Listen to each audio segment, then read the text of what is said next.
I think whether you like him or not, Bush seems like a fun guy. He's like the guy you invite to the barbecue because you know he'll start the wiffle ball game. He's like Wiffle Ball Tony. You're like, yeah, Wiffle Ball Tony's here. Alright, this is cool.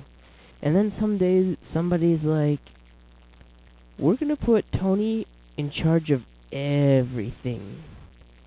And I'm like, we are? I don't know if that's such a good idea, 'cause he's very competitive.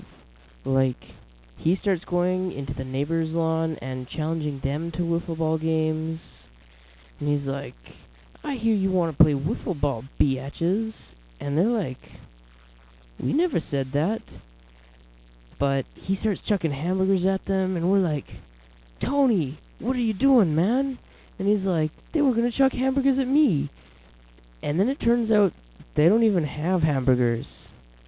I mean, they have hot dogs, but they only chuck them at each other, so it's cool or whatever. But then people people get upset. They're like, well, maybe we should have gone with Bookworm Steve. But he's so boring. And then one guy's like, what about me? What about Ralph? How about Ralph? And we're like, shut up, Ralph. This is no time for jokes. It's weird because you go to different parts of America and people get very defensive and personally offended about talking about Bush at all. I was in Washington, D.C. on tour, and one woman came up to me and she goes, you know, he could be here. And I said, first of all, no. He's probably on vacation. Anyways, the hotel I was staying at in Washington, D.C. has Abraham Lincoln suites. And they have these Abraham Lincoln quotes everywhere, and one of them was like, whatever you are, be a good one.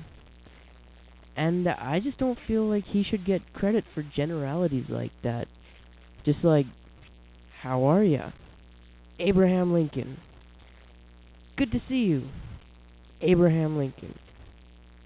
Well, we already bought the tickets. Abraham Lincoln.